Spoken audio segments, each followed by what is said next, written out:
Well, ladies and gentlemen, it's been about 3 weeks, but we weren't going to leave y'all alone.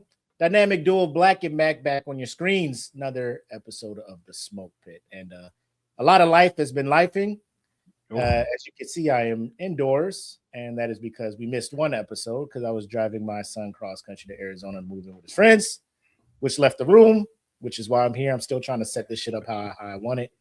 But you've also been busy, my guy. How you been? I have been. It's been a busy time, bro. But I am actually really happy right now. You in a good place? That's good. I'm in a very good place, man. So my mom's in town. Okay. So I can't cuss tonight. So you doing the Smoke Pit if you can't cuss? Ooh-wee. So we'll see how I get through this one. There'll be a lot of navigation. Yeah. Well, what's all this shit? Uh-oh. You changed some shit up? I did nothing. I ain't never seen shit like this. Hold on. Ignorance. Oh. This should be.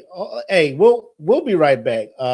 Shenanigans are afoot here. Yeah, shenanigans are afoot. Y'all know what it is. Episode 189 of the Smoke Pit starts right now. The following is a presentation of the Dad Villain Podcast Network, reminding you to always question the answers. Welcome to the Smoke Pit. It's Friday night, come and take a load off. Come sit in the Smoke Pit, it's time for us to show off. It's been a long week, come relaxing, get some laughs in, and let's talk about these brackets. And while we at it, tell me whose man's is this? Cause I got questions, I'm hoping you can answer it. Get ready, cause we gon' talk a lot of shit. It's Mac and Mac, welcome to the Smoke Pit.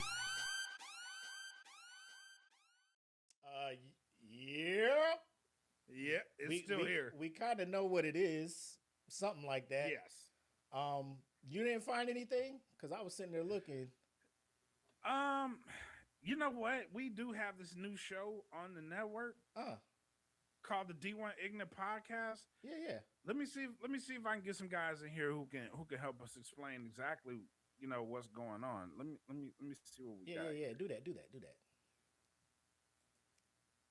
Oh. Hey, fellas. The motherfuckers chilling in the damn back. Yo, shit up. Ladies and gentlemen, if you've been under a rock and haven't been tuned into probably one of the more, you thought our show was polarizing. These brothers here, they and listen, we brought them on to fill the gap because we were trying. If you long-time listeners, you remember Prove Me Wrong. We were trying to do a sports podcast on top of the Smoke Pit, on top of fucking the anime joint, on top of the fucking wrestling shit. We were like, you know what? We doing too much. So, fortunately, my man Black reached out to over here. They already had a show cooking, D1 Ignorance, and talk about sports and other stuff. So they decided to join the team, and they've been on fire ever since joining. So, ladies and gentlemen, we have none other than 2/3 of the D1 Ignorant Podcast. We got my man JJ, and then the homie Scully on the far right on my screen. I don't know if it's left, right on your screen. What's up, fellas? Appreciate you guys joining the show, man. What's good, y'all? Pleasure to be here. Like you said, it's 2/3 of the crew. The other third of the crew is down in the Big Easy right now. No invitation. Little upset, but it is what it is. Safe travel. He had to go venture off on Bourbon Street by himself. That's a dangerous place to be by yourself. He's gonna make a wrong turn. You know this. I told him, long as he bring me back a Creole woman and some pralines, I'm good. What's your confidence that he's gonna do that? It's like -1 out of 10.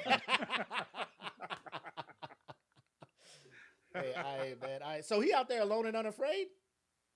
No, he's not alone. But... Oh, I was about alone, unafraid, unsupervised. He cutting up. He might not make it back. He might be coming back because he be saying something $10,000 worth of childcare, but neither here nor there. Hey, if he's if he's looking to join a group of people that that owe a lot of child care. I heard there's a concert series with a lot of people that are there's a concert series that has a lot of openings he can join and probably do a Yes. couple What, songs Jackson there. 5? The next one. No, but we could go ahead and roll into this smoke break and talk about a few things. I think this is going to be a good segment now that the ignorance has been quadrupled on the show. So, ladies and gentlemen, let's get into this week's segment of Smoke Break.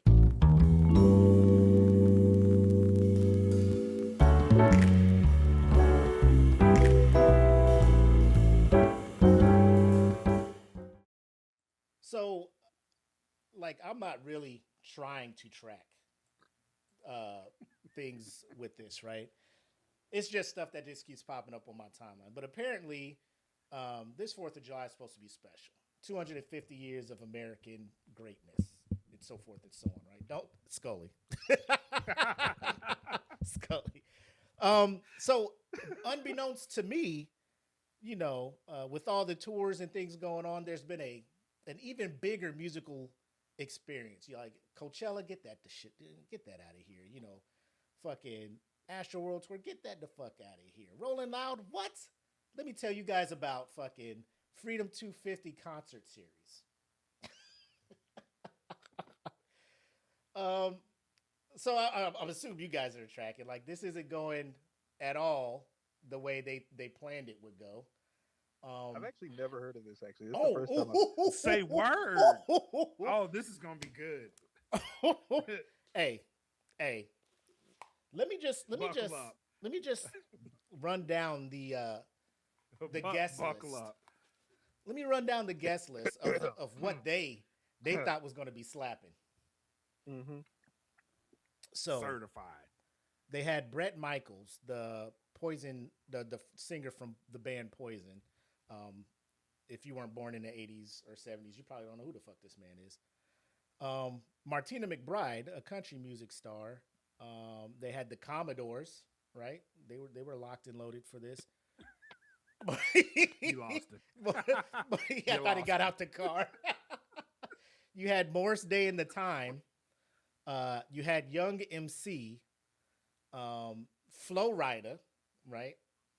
Don't do that face, JJ. What's that? You see his face? He tried to keep it straight. Vanilla Ice, Milli Vanilli, and then some bands from the different branches of the military. So that was the lineup.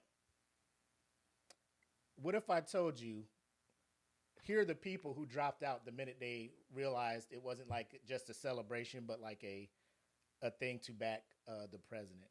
So Bret Michaels was like, hell nah. Martina McBride was like, nah, I can't do it. The Commodores was like, we ain't doing it. Morris Day in the Time backed out. And Young MC backed out.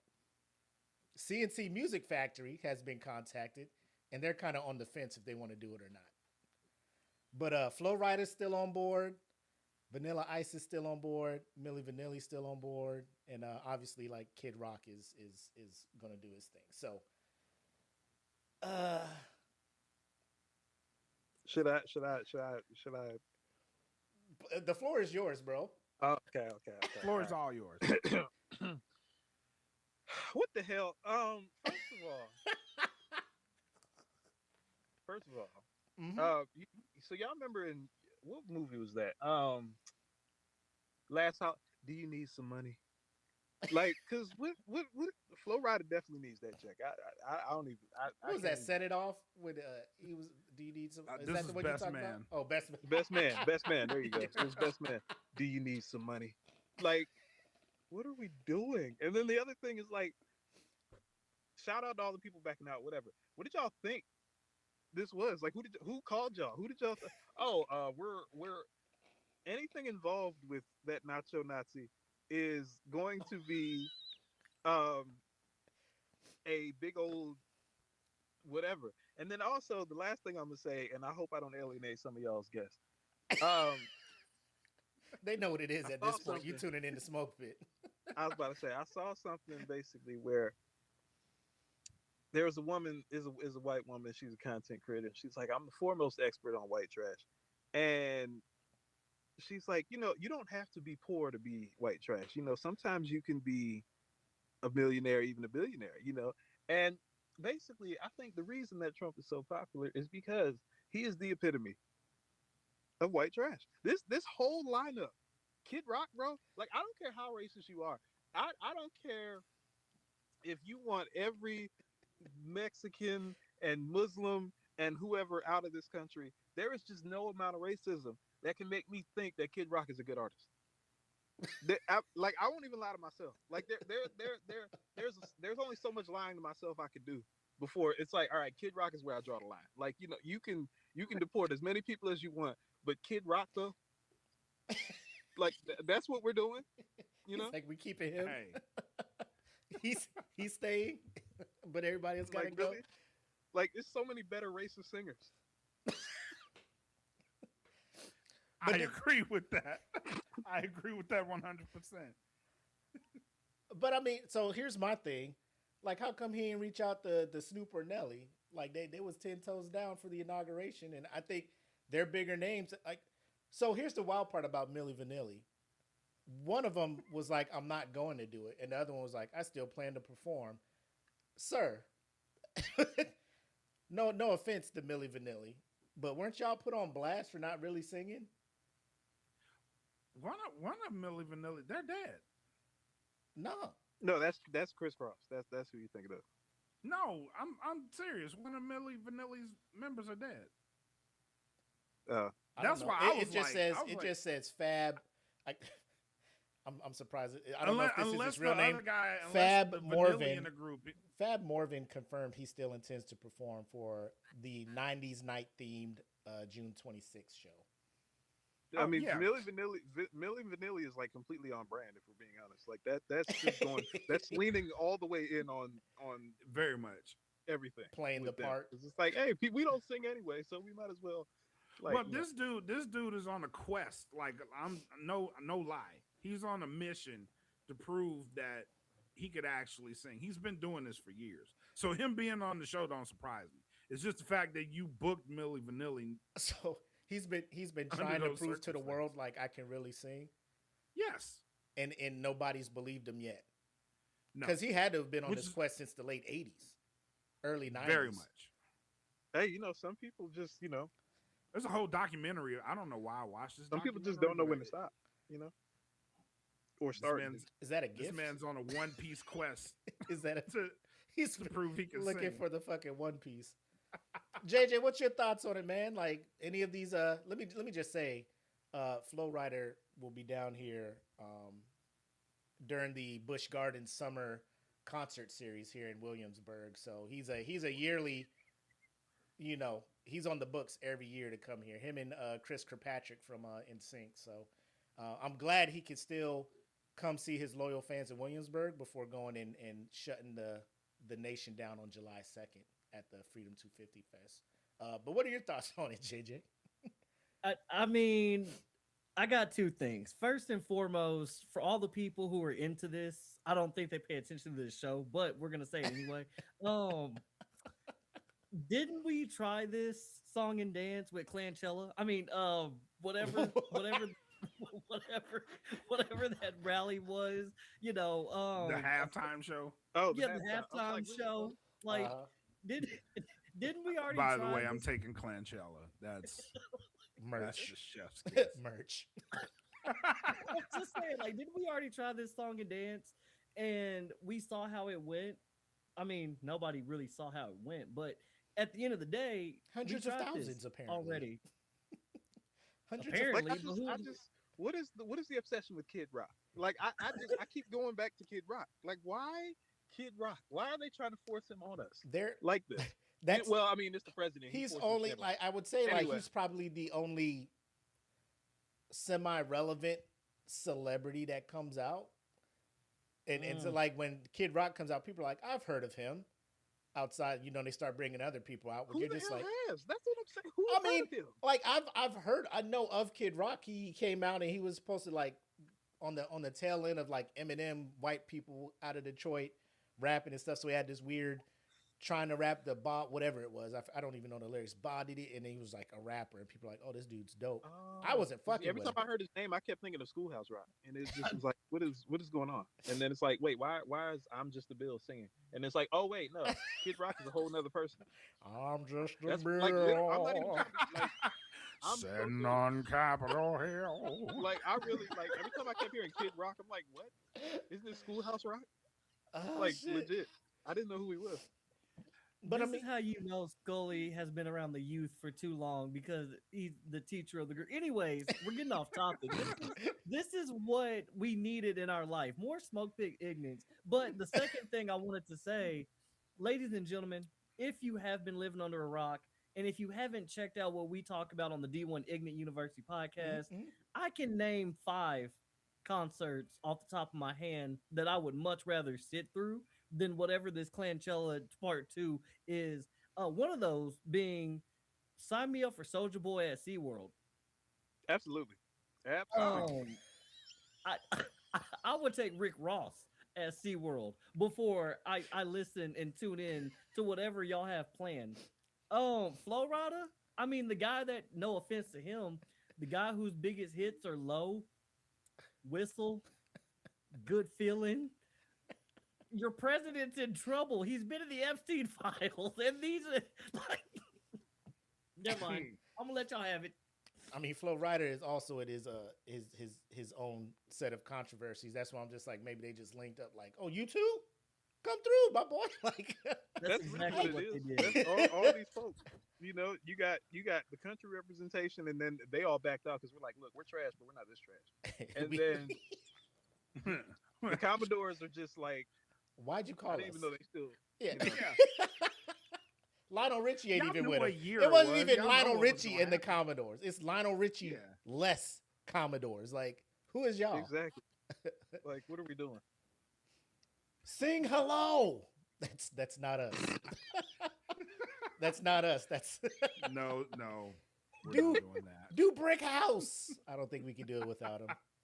We can't do that here. Yeah. But I'm just looking at this like it's like you said, Scully, like when they were invited, hey, would you be interested in doing this concert during the 4th of July weekend around DC? All right, cool. And then the more they get into it, like, you know, the president's just like, yeah, I've invited the best. Like, oh, you've invited? This caught me off guard. I think they were cool with it. They were cool with it until their names started getting blasted out. Like, you're lined up with this, and they started seeing some backlash and whatever support Streets they got had. too hot. Yeah, whatever support Honestly. they had, they were just like, I don't know. Honestly, I think it's the Kid Rock bat signal. It's like when you see that silhouette. Oh, in when the he sky, shows up. When you see that Kid Rock silhouette in the sky, that's when they're like, oh no, we got to get out of here. Because there's only one person that's asking for Kid Rock in 2026. And it's like, yeah, I am in danger. And then you got to get us out of here. You remember they were trying to put a countrywide tour together, and like Ludacris was kind of mentioned, and then motherfuckers was like, Ludacris, I swear to fucking, he's like, I had nothing to do with that. I don't know who put my name into that shit. He was, Said, because it was Hold Jason up. Aldean, Kid Rock, some other bands always like Kid- Incubus, and like, bro, you know Kid Rock gonna be front and center. Because You know, he's the only one. I think he really just is the only one that's just like, yeah, I'll take it out. If the check's clear, I'm going. Bro, Like Kid Rock just always gonna say he yes. hitched the And wagon, at this bro. point. he hitched the wagon At this to the point, president. it's like, yeah, Wherever you go, I Kid go, Rock's sir. cool. Yep. So are we gonna Probably make paying them in merch? crypto? Are we gonna make merch with Clanchella, like just 3Ks? And Yes, we will. like, we're bro, we're it's- starting it's- production on that. The minute the show is over. I'm just pull up with the shirt. I'm gonna pull Well, up with yeah. the shirt. And people be like, "Where can I get that?" And it's like, DFP and merch I don't shop, know if baby. you want to know. Yeah. You don't want to know. Look, fella, if we're gonna start production on Clanchella, we got to do it like Django Unchained. That was a good try there, but next time, let's do it again. But like, did you go to like? I bet you go to Chat GPT and be like, "Hey, if I was going to make a concert lineup of super conservative artists who, like, I'm pretty sure these names would not have come up, but I don't know how." He probably was like, "Hey, Alexa, play me the most random ass shit you can think of," and each artist that came on, he's like, "Oh, I fucking dig that shit. Call them." But honestly. Speaking of more disappointing lineups, let's talk about the Cleveland Cavaliers, who Oh my goodness. have exited the postseason in the most horrendous of fashions. So they made the trade in February. They sent who I thought was a pretty solid two guard, and Darius Garland, or he was running the point. I'm sorry, over to LA. I think they even sent like some picks maybe to get James Harden to come to them and be like, this is the man who's going to take us over the hump. I want to hand this over to our D1 fam who talk about sports way more entertainingly than First Take and all that other shit. So we'll start with you, Scully. When you saw the trade go down, were you thinking like they just don't want to win? Did you think like it would I wasn't work? thinking nothing at all. I don't think nothing about James Harden in 2026. I think nothing. It's just like, oh, it's James Harden. Okay. Like if this were 10 years ago in his prime, when like if Rockets James Harden got traded there, I still wouldn't think nothing of it, honestly. Oh but shit! like, no, I'm kidding. I'm just being funny. But like, maybe even 5 years ago, like forget 10. Yeah. Like when he first, like if this would have happened when he first like left Brooklyn, for example, I think I would have been more like, okay, this is intriguing. Like I kind of can get behind this a little bit. Like I don't like it, but I can get behind it. Yeah. Now it's just like, yeah.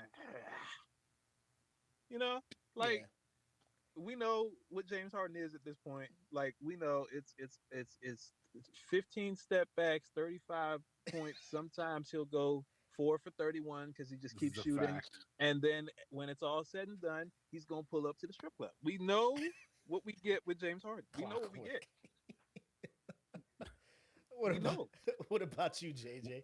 Would you When think? he's right, he's right. I mean, like, Look, Scully pretty much hit everything on the head, and there was a comment that popped up. Cleveland, they pulled a Harden and choked. No, they didn't. They pulled a Hart on and choked because why? Why are you trading for someone like a James Harden again in his prime? I get the move. exactly. In this day and age, No. James Harden, really? Like, oh, the missing piece in Cleveland is James Harden. No, it's not, because what that tells me, you don't have faith in Donovan Mitchell, which none of us have had faith in Donovan Mitchell Thank to you. be that guy. And now, what are you going to do? Because you didn't just exit the playoff. You got whooped. Yeah. Like, For nothing. let's In call the it what West- it in the is. Eastern Like, Conference Finals? yeah, it was 4-0. The Atlanta Hawks put up more of a fight than y'all did, and the Hawks got dunked on by 50 in their exit. They were up 2-1. Like that feels like so long ago now. They were up 2-1, and the Knicks ain't lost a game since. It's true.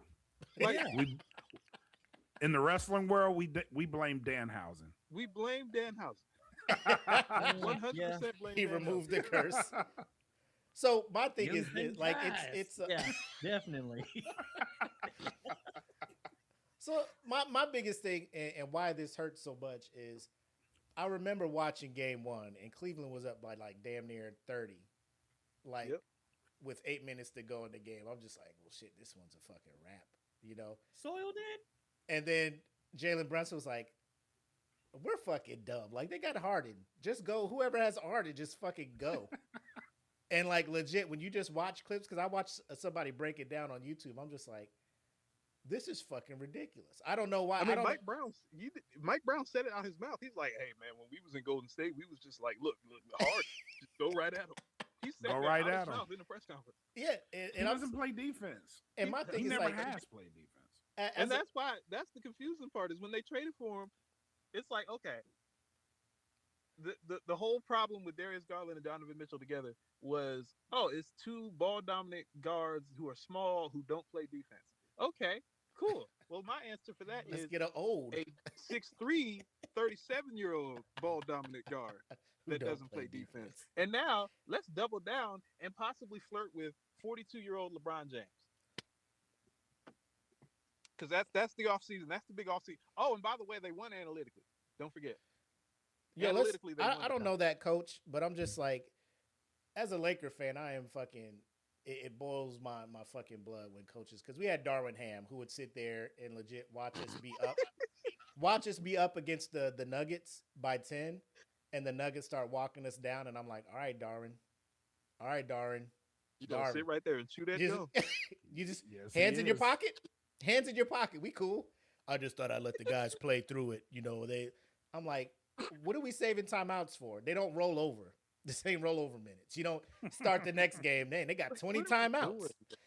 They just let these people just fail. So I don't know. I'm looking at it. James Harden, to your point, like Darius Garland, you got a dude who's in his prime or getting there.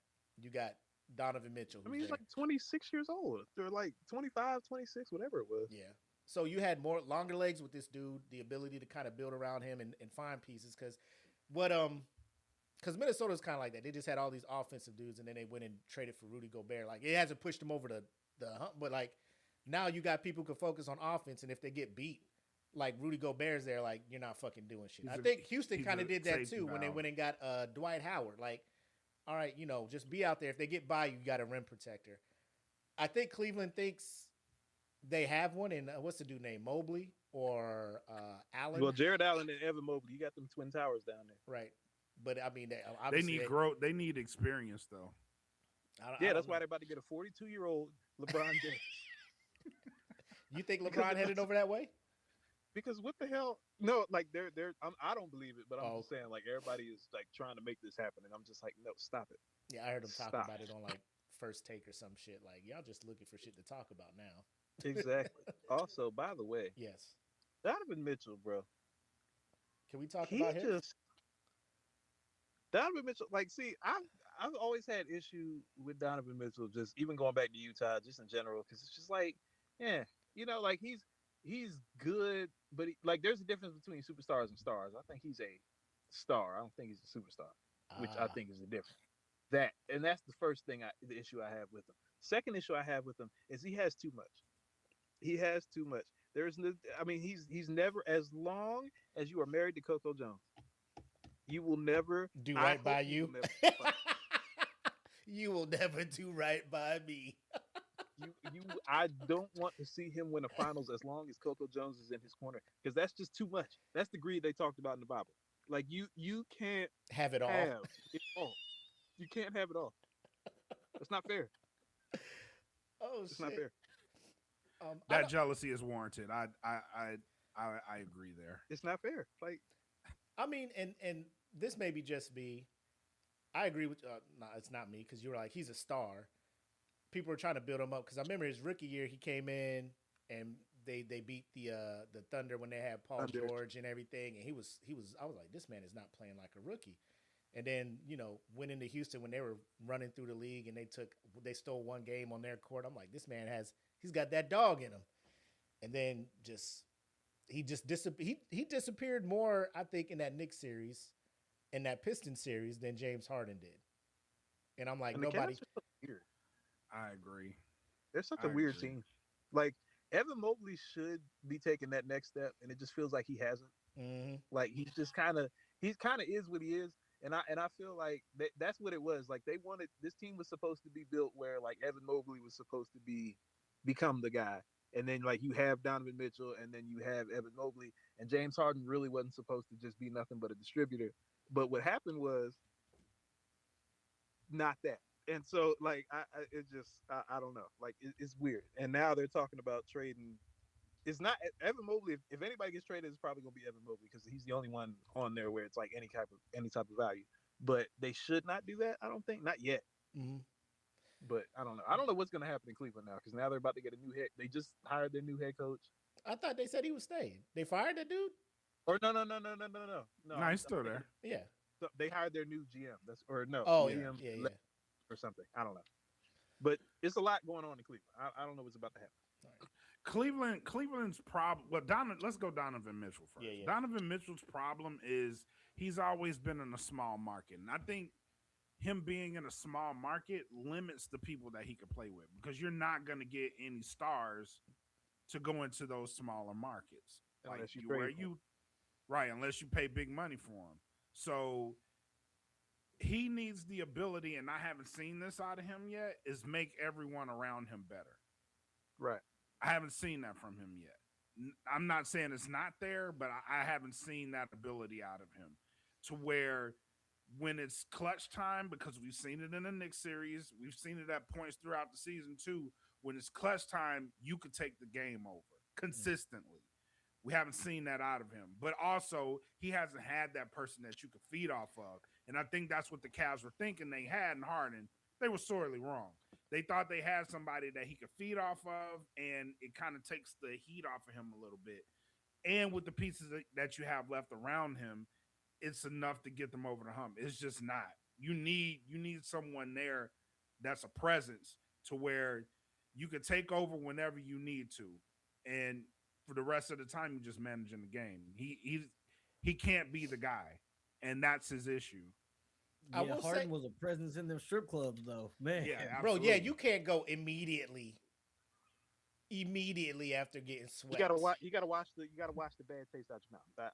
I get that. But in Cleveland, though, That's what, like, in Cleveland, like when you was in Houston, I feel on the you, Great my Lakes boy. is wild, bro. Like you hitting the clubs in Cleveland immediately. at 40 years old, almost like. You know, I don't know.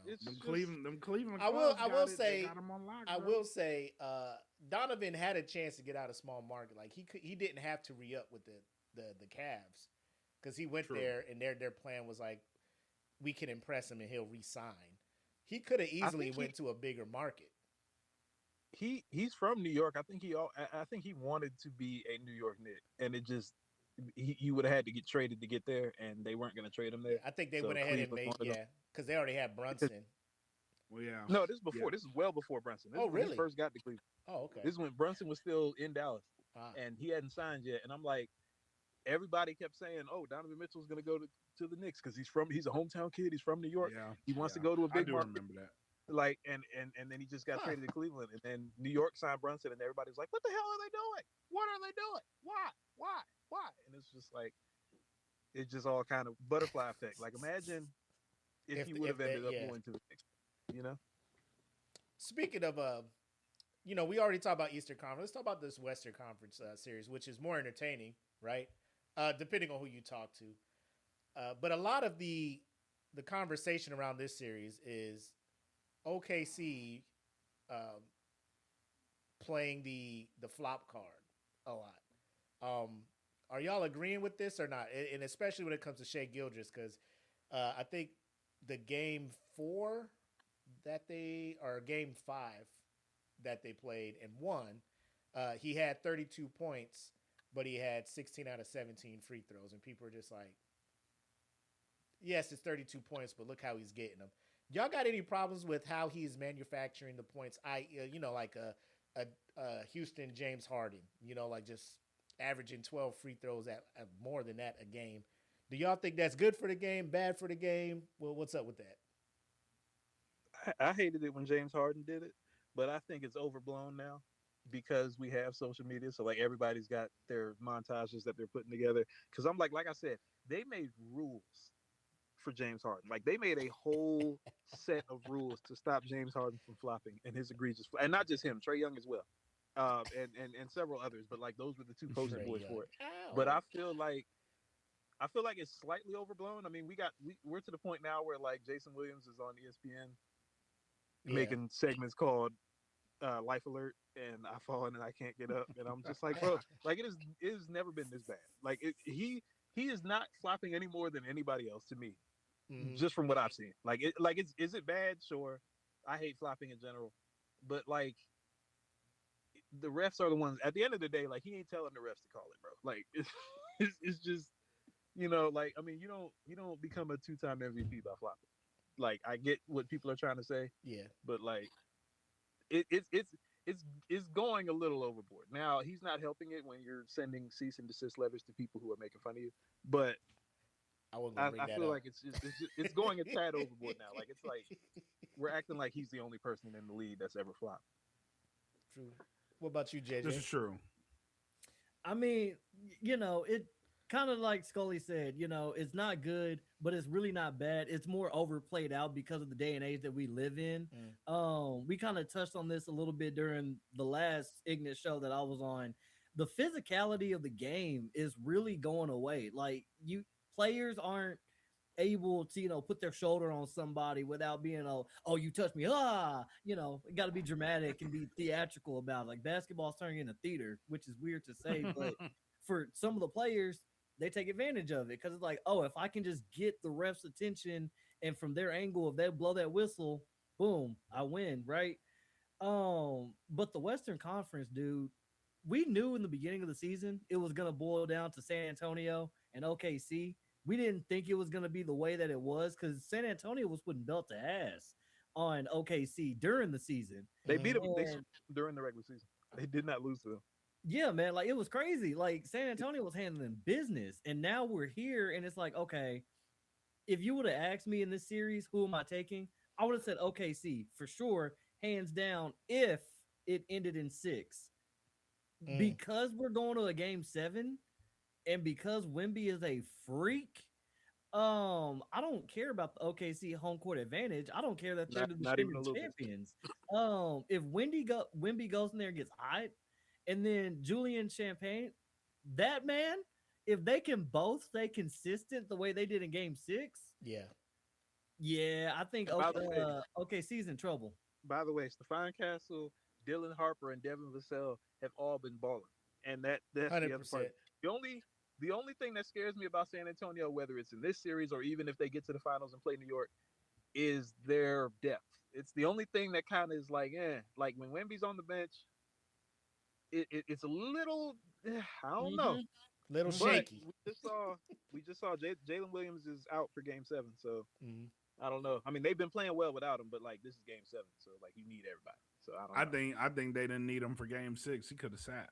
He really could have. SGA about to shoot 20 free throws though. SGA shooting 20 minimum. He gonna get to the line. Oh, most def. In OKC, he's going at least 30 times. Now, I'm not trying to be conspiracy theories shit either, but you see people like that, like the NBA just wants, him to get there, so that's why. Well, it depends on who the ref crew is. If Scott Foster's in game 7, we know what this is. Bro. Oh, absolutely. They scratching his head after he was like, hey, man, why you ain't challenged the player? I don't know what the hell you're talking about. Like, get this man out. Get under investigation, my boy. You wild out here. Tony Carruthers, bro. Like, get out of here. here. Challenge that. My bad. Oh, that's me? Oh, me? Oh, I was. Oh, next time, dog. The company man, Scott Foster. Next time. I got it next time. I swear to God. I swear to God. I'm going to call a foul for you, bro. I'm going to make it even. This is terrible that we know these refs, bro. This is terrible. We should not know refs. But when they get in front of that camera and start they be like, Tony be the worst. Tony be like, no, but that's what I'm saying. This is my minute. They don't talk nearly like the NFL. You see those refs all the time. Like they're talking, they're telling you the flag, whatever. Yeah. We don't know none of their names. The NBA, we know Scott Foster. How the hell do we know Scott Foster like he's our own family? We've been watching Scott Foster for 20 plus years of our lives. Up. Yeah, and same with the Tony Crothers or brother. Yeah, Crothers. It's Crothers. Crothers, yeah, him, and he's getting ready to retire and be a mayor in New Jersey. Good God help that city. Yeah. Hey, like man. we shouldn't know refs like this, like the way we know players. Like, right. I don't know. It's crazy, but of the two, who would you rather see play the Knicks? And do you see the Knicks winning a championship this year? I'm a go San Antonio only because of the fact that honestly, I don't want to see two of the same color franchises in the finals. Like, Jesus Christ, we're gonna have blue, white, orange, blue, white, orange. Like, oh, your Scully was like, "What you mean by that? What do you mean by that?" No. I know what you're saying. I know what you're talking. He leaned in. I was like, "What do you mean by that?" Go ahead, Scully. No. I'm with my thing. I think. See, I'm like beginning of the season. I said San Antonio. Right. I'm leaning slightly to OKC right now, and I feel like on paper they match up better with the Knicks and would beat them. But if the San Antonio, but either one of them, I think the Knicks very well. At first, I was like, no, the Knicks are getting beat. But I'm like, now I'm starting to think. I'm like, I don't know. The Knicks might, if it goes 7 games, Mm-hmm. Knicks might surprise some people. But that being said, I think they're gonna end up playing Oklahoma City. If I'm going with my heart, I'd say Oklahoma City. Bro, the fact that you just said that takes me to what Boss Man has been saying on social media. If New York wins the chip, bro, There won't be a city of They win or lose. Like I don't know if Goodbye, they, New That's York. what I'm saying. I don't know if the They Knicks are in danger either way. realized what they did to the city. They Oh, they They're in definitely danger either way. don't. Yeah. They definitely don't. because if they play OKC and OKC wins and old boy's like shooting 15 to 20 free throws a night, bro, He them won't be refs able to show them his refs face are in gonna the city die. anymore. The refs are gonna die. Oh, most definitely. You cannot step foot. They will be hit with In New bricks. Scott Foster's hotel room will be guarded Bro, 24/7 by security. It would have to be. These boys, and I don't even know if that'll work. that city is wild. They ain't even winning series. They win a game in a series and they cutting the fuck. They ripped a Sixers jersey Bro, off they of- trampled off of- J.R. off of Smith. fans. Poor J.R. Smith. The dude was wearing it and they just ripped it off his back and kept it pushing. Like, and I'm like, y'all The, are. the New York, the NYPD flat out said we are done. We're not doing it. anymore." That's what I said, bro. Do you Y'all know- better you know call how a terrible- division, man. Call, You know Call how the bad you gotta be for division? the NYPD. You know how bad you got to be for the NYPD of all people to be like, oh no, we can't. do Nah, Yeah. bro. Nah, we ain't messing with Yeah. that. Some of the biggest thugs in the. It's if the most dangerous gang in New York is New York Knicks fans. They're just like, Bro, It the, used to be the NYPD. mayor was on a subway eating a burrito off the seat, bro. Like after the Knicks won. Like, come on, bro. This city they gonna go crazy. wow, They worse than Philadelphia 100%. because they haven't been exposed to it. Philadelphia's done it in like 3 different sports. Yep. The Knicks have been. I mean, because the Yankees ain't won shit. The Mets Yeah. ain't won shit. The Yeah. Jets ain't won shit. If the Knicks win, there may not be a city in New York anymore. I mean, the Yankees could have won some shit if they didn't have Fat Joe fucking introduce them in that fucking World Series game. He saw what Ice Cube did for the Dodgers, and he was like, "Nah, let me get in on that." Like, nah, New York, we got rappers too. I'm like, y'all could get Kiss, y'all could get Jada. Nah. Imagine Jada. Oh no! Imagine Jadakiss introducing the Knicks. Oh, bro. We outside. Like, yo, no. I'm from New York. Like, no, that just. Oh my god. I'm just saying, keep Fat Joe away from them motherfucking Knicks, bro. He a curse. He gonna get out there and lean back. I'm like, y'all done fucked up. Now y'all Hey, y'all bro. finna lose. Watch, if they announce it, they gonna lose that game. Oh, you know Fat it. Joe coming You know out. it. Fat Joe performing Game at 3, halftime. Fat Joe at halftime. Bum bum bum bum. Come on, New York.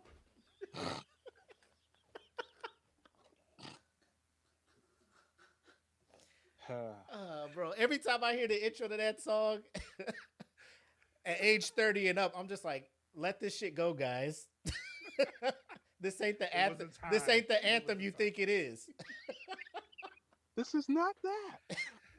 Boom, boom. Scott Scorch is like, yeah, I'm still making money off that shit.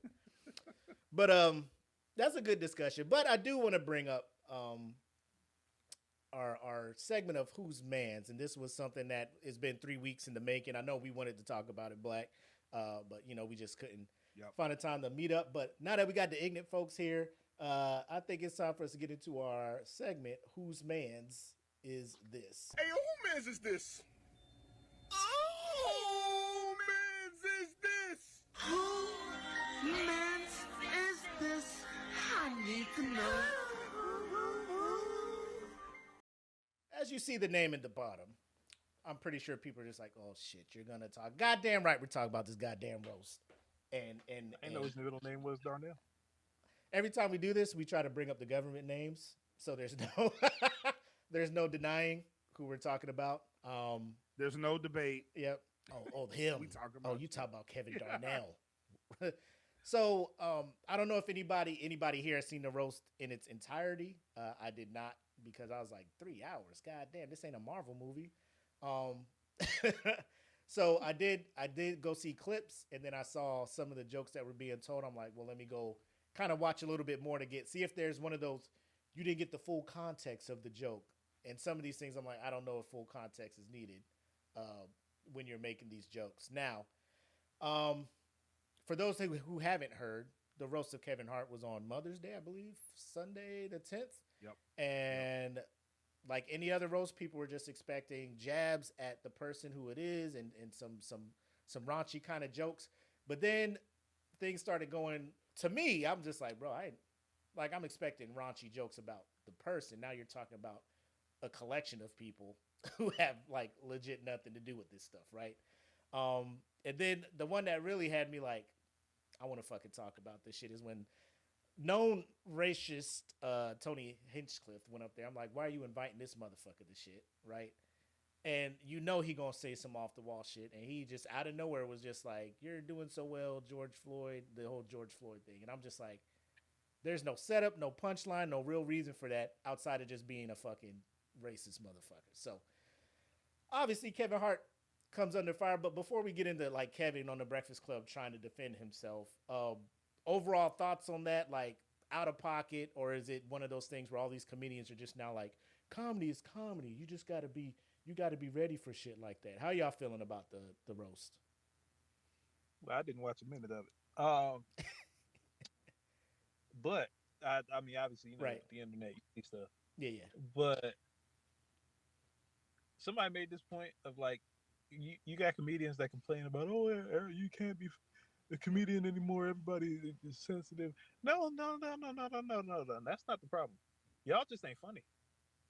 Like, if you gonna be punching at the wall like that, you at least got to be funny. Like, and a lot of y'all just aren't funny and trying to be offensive. Like, you got to pick a struggle. You either got to be racist or you got to be funny. You can't be both, or not be both. Can't not be both. Right. Like, so that's the issue that people have. It's like, you don't even do it in a take, like, because there's been plenty of, like, Dave Chappelle. I mean, anybody could go and look at any of his old stuff. Mm-hmm. Racist as hell. Funny as shit, too. Right. He's actually funny. You got to be funny with it. Some of these new dudes ain't funny. That's what, and they don't see, and nobody's ever sat down and told them that. Like, brother, you're not funny. like, you know, like, it just, you know, so I don't know what it is, but, you know, it's Kevin Hart, so I don't know what we expect. JJ? Kind of like you touched on, like Scully touched on. I watched bits and pieces of it, because trying to watch that shit live, honestly, that shit hurt. Even trying to go back to replay it was like, this too goddamn long. But thank God for the internet in moments like this, because clips came out. I don't know. Some of the jokes were funny, when they were directed at Kev, because it's like, this is the roast of Kevin Hart. Right. But then it's like, oh, now everybody's catching stray. Kevin Wife caught a stray multiple times. Somebody that was just random caught a stray. It was like, what are we doing at this point? But for me, the thing that stood out was the whole Kevin Hart and Cat Williams beef, whatever. Yeah. It was finally resolved, but it wasn't resolved because even Cat Williams was like, yeah, fuck that short nigga. I don't like him. Right. I'm still gonna do what I do afterwards. I'm like, yes. I got that check. Right. Yeah. I got that check. I'm good. But yeah, man, the roast itself was just, I don't know. If that was your cup of tea, kudos to you. I'm glad you enjoyed it. But I just miss old comedy specials, man, where you could actually just sit back, laugh, have a good time. Clips are not really funny like they used to be anymore because, like Scully said, you got to pick your struggle, especially in this day and age, because God forbid somebody comes off racist and they actually meant it. That shit wasn't funny. But if someone knows how to do it, aka Drewski, because we've talked about it before. Yeah. People that have the talent and the art for it, by all means, do it. Make it funny. Let's have a good time. Lighten the load a little bit. And then for everybody else watching, stop being a bitch. Like, I mean, you know, you don't have to be sensitive about everything. Yeah. What about you, Black? What you think? I'm gonna agree with everything everyone's saying so far. I think there's a line, right? So people like Tony Hinchcliffe, and he's made a thing out of this in the string. This isn't his first roast that he's done something like that, right? I think he was on Tom Brady's roast and he made something similar, and there was the same kind of backlash, right? So it's like the pattern is continuing itself. The thing is, if you have somebody that's doing that and they understand the backlash, you gotta take that person for what it is, right? So if he got backlash at this one, he got backlash at the Tom Brady one, he shouldn't be on another roast. But in the name of comedy, he's probably gonna be, because people are like, it's jokes, it's their First Amendment right, blah blah blah. I get that, but at some point, like, y'all gotta make it uncool to be going after a community like that. Because again, look at the backlash that Drewski had with the white face. People were up in arms about it, but it was funny, right? So if I'm with Scully, if you're gonna go there, be funny. And it wouldn't be such a big deal, but it's not funny. So I said the same thing. If it ain't funny, then you're gonna have a problem. Because people are gonna clap back at you. And like I said before, when you get the clap back, you gotta shut up. Cause in the name of comedy, right? Mm-hmm. So the lick back is gonna come. Take it. So Tony's part of this this group of comedians out of Austin. They perform at Joe Rogan's spot, The Mothership, right? And if you look at the comedians that perform there, the comedians that come out when they do the Kill Tony shows and stuff, that's kind of their stick. They're not there to be funny. They're like, I'm going to try to say the most offensive thing. And the audience is just like, oh, that's crazy. He's good. And it's just because, you know, they go up there and they be like, oh, this dude, they say the word retard. They say the word, you know, fag, all that stuff. The stuff that people are just like, hey, you can't say that. They're like, well, we could say it because why not? So there's not really jokes.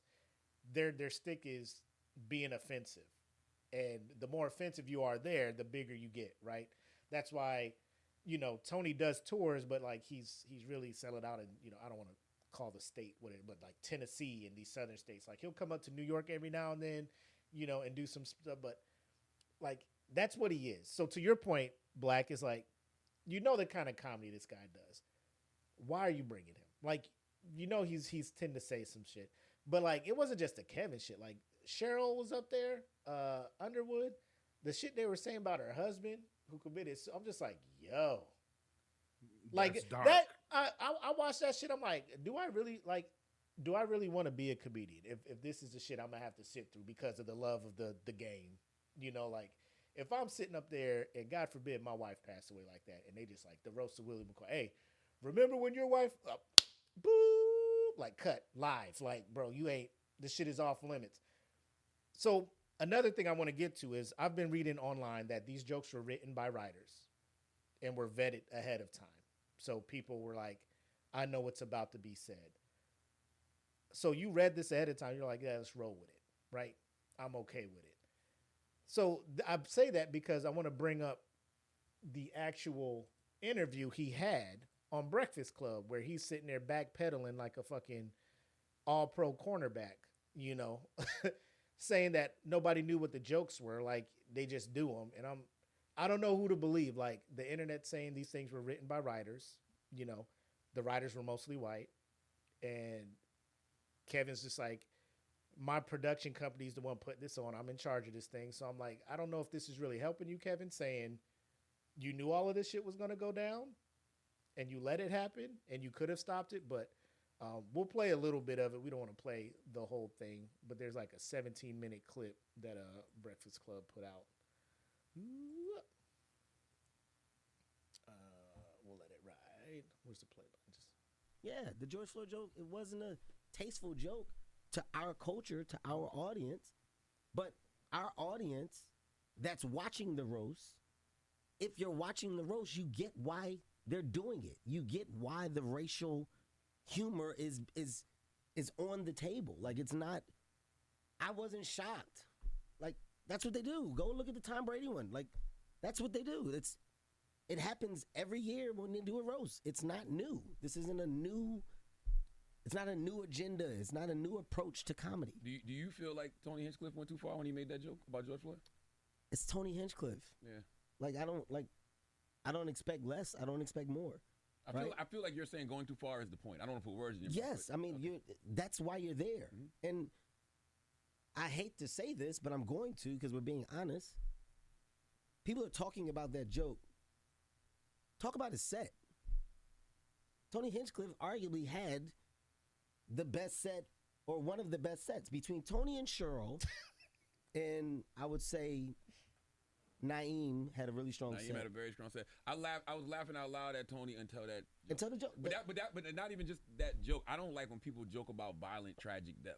I liked Pete's set, and then I was like, why you had to say anything about Charlie Kirk? Pete had a great set too. Pete had a Charlie Kirk joke in it. Like, I want to say this though, real quick. For the Charlie Kirk thing, here's my take on that. I think that was what's the best way to put it? Like linear damage, i.e., a white comedian made a joke about the death of a white person whose killer was also white. That's y'all problem. White people, if y'all want to be mad at them for that, be mad at them for that. My beef with the George Floyd thing is a white comedian making a joke about the death of a black man whose killer was white. And then it's just like, well, fucking, like, everybody up there cool with that shit? Tiffany Haddish, you cool? And she probably get a segment later, but so that was my thing. So when people come to me and be like, well, why does nobody talk about the Charlie Kirk thing? I'm like, because I don't think that's my lane to talk about it as a black man. That's something y'all got to figure out over there, white people. So that's my take on that. Factual. Okay. I don't know if you guys thought different, like, hey, George Floyd should be on the table because Charlie Kirk was on the table to make fun of. But that's how I line that. And they use that as like a canceling point, right? You have two different jokes, and they both get kind of the same reaction, so they should cancel each other out. Oh, that's too far, right? But you go beyond, because if you lived through the George Floyd situation, you know what that did. You know how people responded to that. You know what that looked like. You remember that moment in time, right? For black people, we feel that completely differently from anyone else in America. Just like I'm pretty sure someone may feel Charlie Kirk's death a little differently on that side, right? And they was firing people. They fired people. Jokes about Charlie right? Kirk, bro. They fired people behind that. Nobody got fired behind George Floyd. People got fired up, but that's the difference. You know what I'm saying? Yeah. So I just think the reading of the room should happen when you think about these jokes. Read the room, bro. Like you see it's a majority of black people because it's Kevin Hart. Mm-hmm. Think about how that joke's gonna land, right? Think about what people are gonna feel because you have the culture tuned into this event. And even if it's not the majority of the culture, the word's gonna get around, right? And people are gonna respond a certain way because you did this. And for the culture, George Floyd's death was deeply impactful. Mm-hmm. People still ain't over that, bro. That, like, there's celebrities that I know that are close to him that spoke out about this. They are not over what happened to this guy, right? Just like I'm pretty sure people aren't over what happened to Charlie Kirk. Mm-hmm. The difference is the people that ain't supposed to be joking about it ain't joking about it. That's the biggest difference. Right. And, you said something because it took me back. I was, like I said, watching bits and pieces of it. If you watch that moment compared to every other skit or a joke here, a joke there, you can see the audience because, they pan the cameras around and people are, you got people fall out of their chairs. You got some people trying to catch their breath. You got some people, it wasn't really that funny, but I'll give them a little pity laugh. Right. When that joke was made, it was like you could hear a pin drop in that bitch. Like, it was, when it happened, everybody was like, ain't nobody. And then you had a couple people laugh in the background or whatever, and it was just like try to break the awkwardness. Right. Right. Like, you gotta read the room, man. Yeah. What does my brother say? Everyone has their style of comedy. It's a roast, I get it. But when comedians don't check one another and let stuff slide, it's because it's a joke. Not everything is a joke. So I'm like, again, you know, hopefully like we can reach out to Sam, but I know he's on the road doing his stuff because I want to get his thoughts. I'm not sure if they talked about it on his podcast, Illegal Opinions podcast. Go check it out wherever you check podcasts out. But it's one of those things where how far are we going to let comedians go with their claim of it's all in comedy? It's our job to bring this stuff to light, because then you start opening the door to people like Tony just spreading just straight racial hate and be like, it's a comedy set, firing motherfuckers up. Because we know they out here. Shit, in Virginia Beach, motherfuckers was just marching down the fucking the avenue. Oh, I saw with that. masks. And I'm like, now we just letting people just get on national TV saying some racial shit like that, firing these people up, but you can't hold them accountable because it's just jokes. Like, is that going to, are we pushing this to where, like, if it goes to court or anything, God forbid something happened, you know, and they're just like, yeah, you know, I just listened to a lot of Tony Hinchcliffe's stuff, and it really, and it's, you know, like, are we holding Tony accountable, or is he going to be like, I had nothing to do with that, I just tell jokes? Like, to our point, and I want this to remain the stance of the Smoke Pit. Just be funny with your shit. If you want to be controversial and all of that stuff, you're going to have to be funny, or it's just going to seem like fucking hate speech. Because there was no setup, no punchline. It wasn't a circle back. It was just, I'm going to just say this random George Floyd thing. Fam, where the fuck did this come from? Yeah, exactly. Where did that come from? And to me, and they bring this up, I don't know the host's name that challenged him on this. When George Floyd passed away and he had the funeral, Kevin Hart went to the fucking funeral and chilled, like, with the family. You went to George Floyd's funeral with the family and you know, consoled them and all that shit. You're hosting a roast. I don't want to put the tinfoil hat on and be like, Netflix be having these motherfuckers just doing what the fuck ever because they paying them, right? Oh, most definitely. I don't want to say, like, I want to believe like Kevin is not being controlled by money, but the realistic side of me is like, Netflix is like, hey, millions. Netflix said Tony's going to say this joke and you're going to like it. And then backlash is going to happen. You're going to have to defend him. You know, it's, I don't know. I'm just good television. I'm super upset because, you know, Cheryl's sitting there taking spear after spear about making fun of her husband jumping off a bridge. Cheryl was in the Air Force, but she wasn't allowed to fly. Neither was her husband, as he found out when he jumped off the bridge. So I'm just like, fam, like, can we? Is no.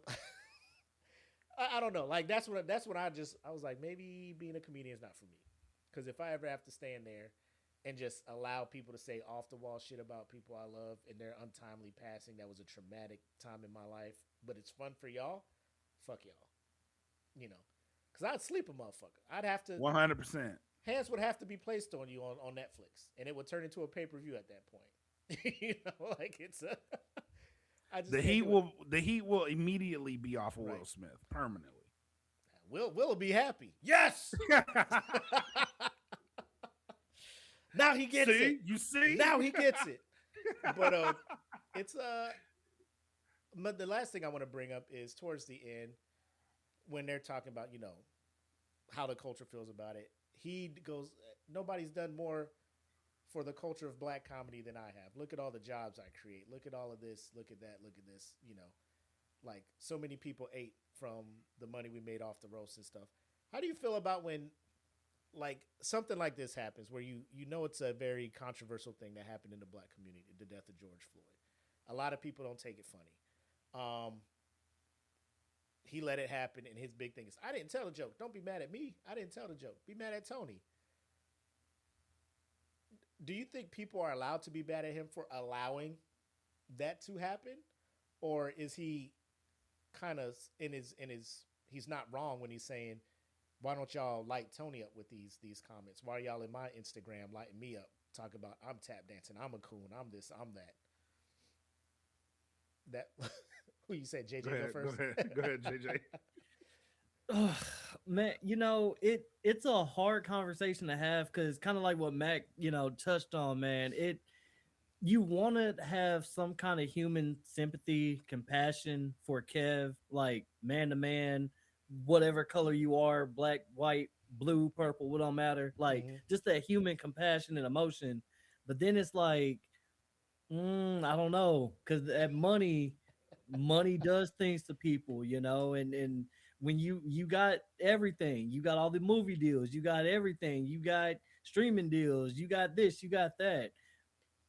It's kind of hard, and to even go on the limb and say, oh, we knew about it ahead of time, that's hard to defend, like it's hard to look at it and be like, oh, you knew about it, so you knew it was going to happen, you just didn't know when, but you knew it was going to happen. But then, like Max said, now you're doing the James Harden step back because you're trying to piggyback and catch yourself and not fumble. It's really hard, dude. Like the pressure is on. You're kind of breaking a little bit. And I don't know. Especially with the way times are right now, it's shaky. It's shaky. Black? All right. So you you knew the joke was coming. You let the joke happen. You immediately come out and defend, not really necessarily defend the joke, but defend that you didn't tell the joke, right? It's not me, don't be mad at me.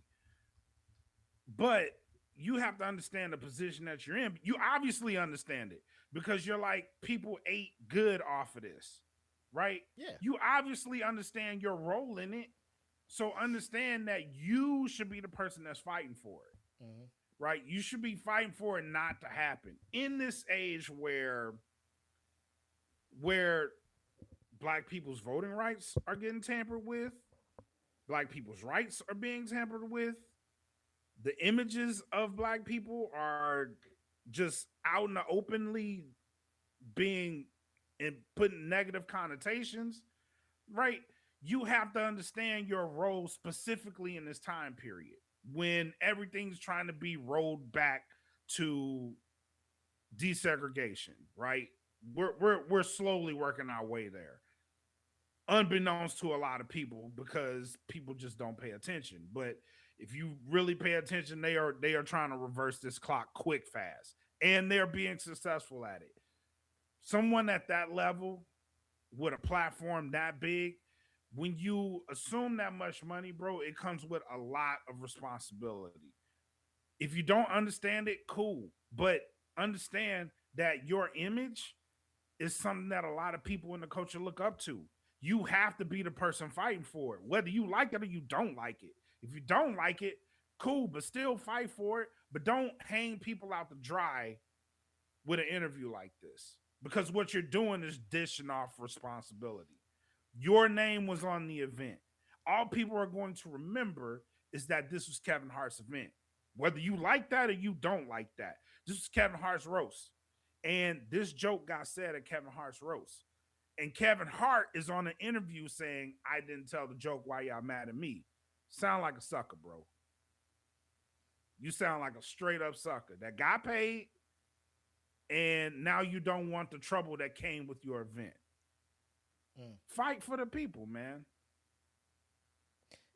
And I feel when it comes to that, for the people, the culture and stuff, he knows like people are mad at him. He's like, look at all I've done. Yeah. Like I don't have to listen to them because look how successful I am. And then he just went into a spill of how successful his movies has been, his company's been, what they're putting together, new movie coming out on Netflix. Like the promotion he keeps doing for Netflix, like I feel like, bro, Netflix you're in their pocket, bro. Like, and you can't do anything to get out of it because you like the style, like the lifestyle you have. You like the money. The money is controlling you, and you could easily, you could do more for the community. You don't have to. That's you're your own person, but like Black said, and like you said, JJ, it's just, when you're out there, you just take that risk. You want to make that money. You want to put this production together. Like me and Black talked about when it came to the Drew C skit and Jake Paul wanting to do blackface to get back. Like, have at it, but the shit better be funny, because if it's not, shit should get shaky for you out here in these social media streets. Should get real shaky out here, and you can see it. Like Kev's Instagram, he's trying to post. He went to the Wale concert, posting pictures of him and his wife. They dressed up. They look beautiful together. People, you go to the comments, people putting gifts of raccoons in this shit. You know what I'm saying? I'm just like, God damn, bro. Like George Floyd pictures in his comments. I'm just like, bro, you can't escape it now. Like, this is you. This is how the community sees you now. And even though he tries to play it off like he ain't bothered, he out here living his best life, that shit gonna get to him, bro. That shit gonna get to him, man. So, but yeah, y'all got anything else to add before we get back to our regularly scheduled programming and wrap it up? Drop Soul Food too. I mean, Soul Plane too. You'll be all right. I was like, Soul Food too. We get another one. I was like, we just finished talking about black stereotypes. We just gonna make another movie. Shit, they already said they doing a Different World remake in September. Like, they did. Oh, can we just stop having people do remakes of classic ass shows? Like, sometimes we don't need those. Just get the rights to Different World and put it on your platform. Let us rewatch it. Just do that. Nah. Netflix. We have no originality. Netflix is like, what? You want us to do the easy thing? Nah, we want to ruin this shit. We want to ruin this shit. We're going to take it out back and shoot it. Nobody from the original is probably going to be involved, right? Like, none of the none of the production, none of that stuff is just. I don't listen, bro. I want my crush on Jasmine Guy to remain where it was. Okay, I don't need modern day Jasmine to come back Guy as like the dean of the university or something, and you're just like, Jasmine. Yeah, no, thank you. Leave her where she is, bro. Like, don't ruin me. My crush was Cree Summer. I was just like, there's something about this chick, man. You right. Jasmine was. That's a different show. What was her name? Whitney on the show. Whitley, yeah. She was too uppity for me. I was just like, I don't like how she treated my man Dwayne. She too good for you? She too good for a brother? All right, bet. And this was me as a kid. Oh, okay. I see how it is. But then they had the whole wedding thing and everybody fell in love. There's their favorite couple and shit. But for better or worse, baby, please. I do. Ooh, boy, the crowd was eating that shit up. The crowd was sitting there like they was in the audience for real. My mom was just like, yes. Damn, Mom.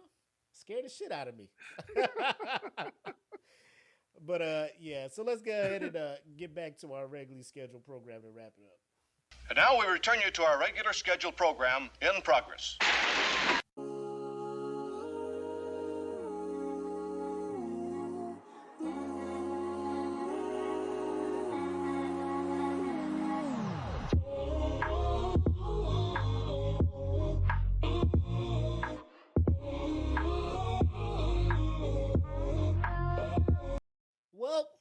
It was the Pit of Ignorance tonight. Appreciate the homie Scully for joining us for a little bit and JJ for hanging out for the show.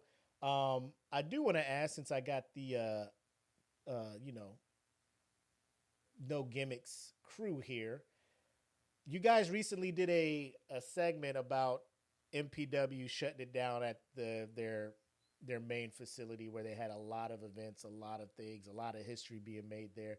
How was that for you guys? Was it a bittersweet thing? Was the vibe of the night a celebration, or was it more of a somber tone? Like, I know you guys will talk about it, but here I am, like, I got you here. Let me just get something. Let me get something. Nah, man, it was very much a celebration. A lot of people from MPX's past popped up. The stories that they had came to a head. It was a really, really awesome night. Kind of bittersweet because for me personally, that's where No Gimmicks really grew. Yeah. Just being able to work with them, establishing that relationship with Matthew Palmer and Richard Hill, Matt Andrews, the Pruitts, became like a family. Yeah. And then working with JJ, our relationship was formed at MPX, getting him on the network. So that building became like really, really special just in the years that we were there, and being there that last night was really important. But knowing what MPX is capable of and working towards, like I'm really proud to say that, you know, I was there in that building and No Gimmicks was a part of that history. So looking forward to seeing what they got next. But yeah, it was awesome. It was a really awesome night. Yeah, man. I'll kind of piggyback on what Kelvin was saying, especially as someone that started out, you know, on the independent scene as a fan, and MPX was like the first company that caught my attention and kept my attention. Because as y'all know, you know, the independents are all over the damn place. Especially down here in Texas. Like there's so many, you can throw a rock and hit 15. But for MPX, man, they hold a special place because, like Kelvin touched on, and that's something that's a key selling point for MPX. It's a family atmosphere. You know, when you walk in, whether it's your first show, they're gonna make you feel like, hey, you are now one of us. You're an MPX addict. You know, shout out to Matt Andrews because he really does something cool at intermission. Hey, my first time addicts. You know, we want to know who you are. We want to see where you are. And then 15, 30 minutes later, they're like, oh man, they're greeted by all these people, these wrestlers, these fans. Wow. And then they're like, oh, I can't wait for the next one. So to have that feeling show after show, year after year, working with Stephen Kirby before he closed the door and passed it down to the Palmers and the Pruitts, was like, man, that's special. And then seeing what the Palmers and the Pruitts have done is special. Like these guys are onto something. You know, MPX as a whole, they're onto something. And Kelvin touched on it. We first met at an MPX show. Lo and behold, he was sitting behind me, and I want to say it was when Nick Nemeth came out, and we both were like, what the hell? Like, Nick Nemeth, TNA World Champion, Nick Nemeth is in the building. And then from there, it's been one thing after another, like catching lightning in a bottle. So, yeah, man, I'm excited for what the next chapter is. I know we're in a little bit of a hiatus right now until they get their new building secured. They have the Purge, which is coming up July the 11th. It's in Fort Worth, my stomping grounds. All I can say is if you haven't checked out MPX, you don't have to be in Texas. You can be anywhere. Follow their socials. Check them out. Metroplex Wrestling, Facebook, YouTube, Twitch, X, Instagram. Check them out, man. Once you see your first taste of MPX, you're going to want more. Cool. And then before we bounce, just are y'all looking forward to a Clash in Italy tomorrow or not?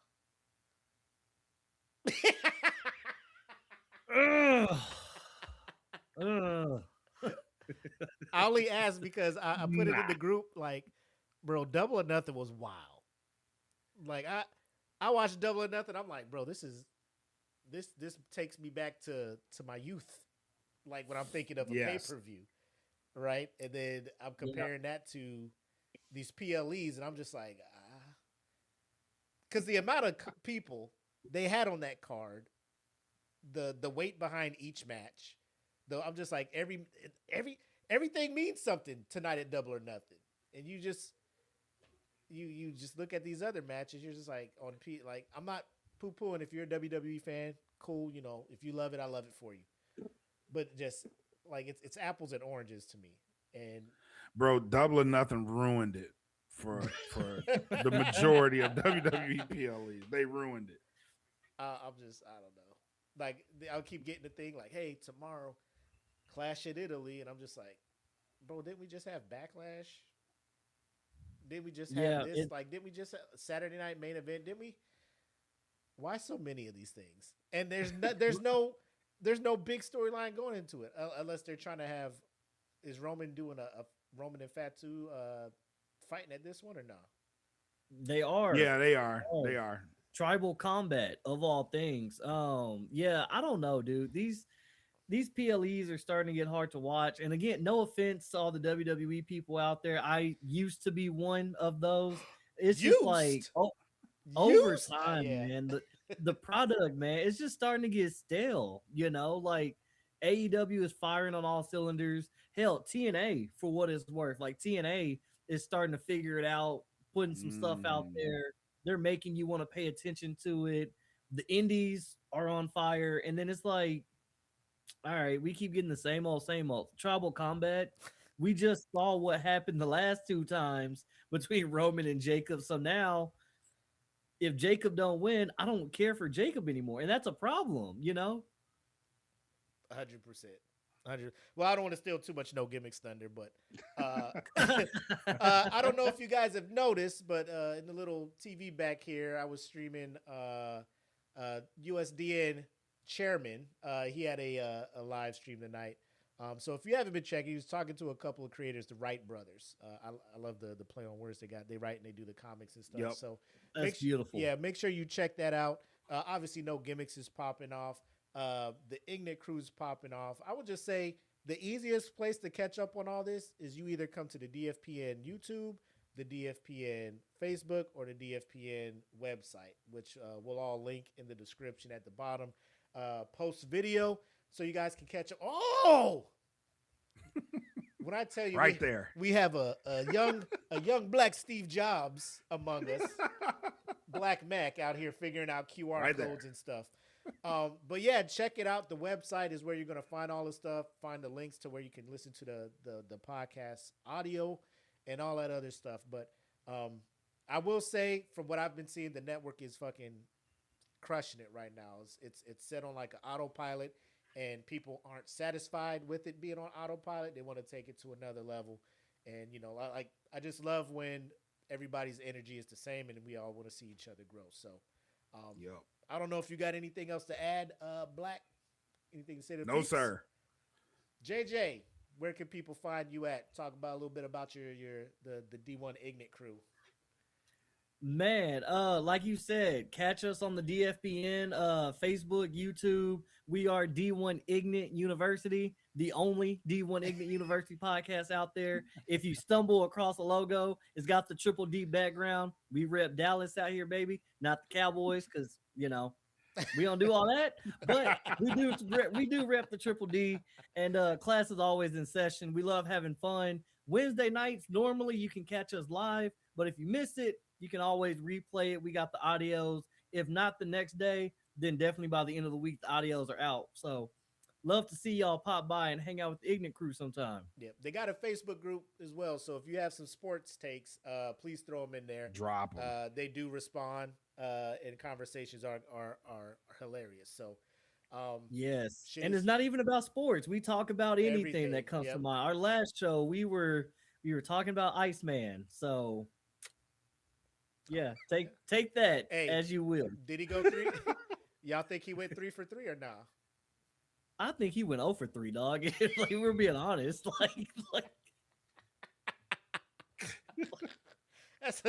Yeah, y'all go check that episode. I gotta go check that one out. Cause I can just imagine.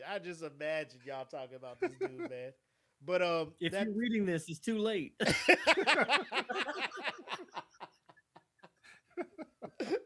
Oh shit. But let us get out of here. Again, thanks to the D1 crew. Next time y'all gotta bring y'all homie JB with y'all, man. We need y'all at full strength over here. But as long as he is alive when he come back from the Big Easy, I got you. Hey, y'all gotta check in on my boy, man. I've went through that city once or twice during the hours of darkness. It's shit can go left real quick, and not in a bad way. I mean, you be out here like, oh, I'm gonna just go here. Next thing you know, you waking up dehydrated, all your money gone. You had the best time of your life, and you don't remember it. But that's the city. Hey, Black, you want to go ahead and sign us out? Ah, man, y'all know what it is. For the homie, Mac, a.k.a. your boy, I am bred like a king, made us Kelvin Cayley. That is J.J. Jefferson. The pit of ignorance. Until next time, y'all know what it is. Have love, make sex. Peace. Peace. I know those eyes don't look your devotion so invested. This ain't right. I know those eyes